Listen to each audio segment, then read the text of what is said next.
السلام عليكم ورحمة الله تعالى وبركاته. مرحبا بكم في قناة وصفة نت. اليوم بإذن الله سأشارك معكم هذا الماسك الرائع للوجه.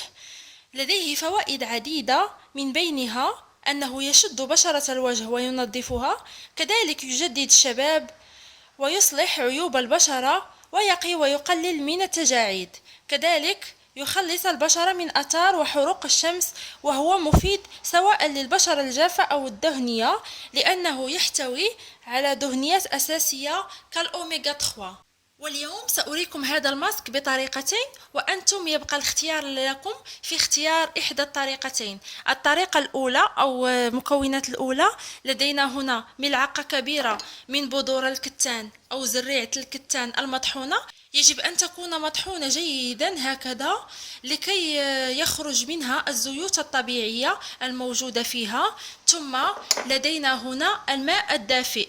إذا نأخذ الماء الدافئ ثم نضيفه إلى بذور الكتان المطحونة بحيث تتكون لدي عجينة بهذا الشكل. ممكن أن نضيف إلى الخليط ملعقة من العسل، لأن العسل كذلك مفيد للبشرة، فهو يساعد على إصلاح الجلد التالف نتيجة تعرض لأشعة الشمس، وكذلك يحتوي على مضادات للأكسدة. لكن هناك من لديه تحسس من العسل، يعني قبل وضع الماسك على الوجه بكامله نضعه على منطقة صغيرة من الوجه، المنطقة التي توجد قرب الرقبة، لكي نتأكد أنه ليس لدينا تحسس من أحد المكونات. إذا هكذا سأضيف كذلك الماء.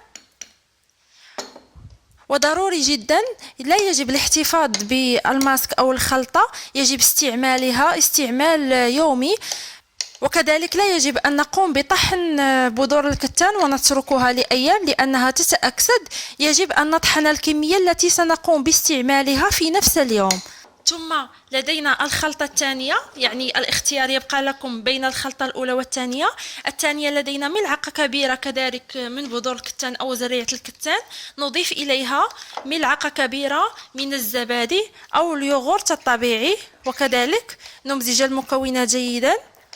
وعند وضع الماسك على الوجه، بالنسبة كما قلت لكم الاختيار يبقى لكم. أنا مرة أستعمل مع الزبادي ومرة أستعمله مع الماء، وكلاهما مفيد لأن بذور الكتان مفيدة جدا للبشرة وكذلك مفيدة للشعر، فهي ترطب الشعر وتعطيه لمعان وتمنع التساقط، وكذلك هي مفيدة للجسم. يجب كذلك أن نأكلها لكي نستفيد من الوصفة داخليا وخارجيا، فهي لديها فوائد عديدة داخليا. بالنسبة للماسك يوضع على الوجه، يجب أن يكون الوجه نظيف، ضروري جدا. يوضع على الوجه ويترك لمدة 20 دقيقة، ثم بعد ذلك يغسل الوجه بالماء الفاتر لفتح المسام، ثم بعد ذلك الماء البارد.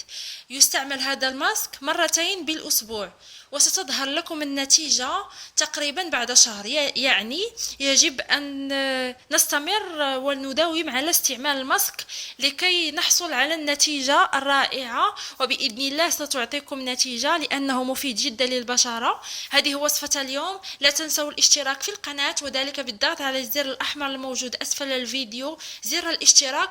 كذلك زوروا صفحتنا على الفيسبوك، صفحة وصفة نت. إلى وصفة أخرى إن شاء الله، والسلام عليكم ورحمة الله تعالى وبركاته.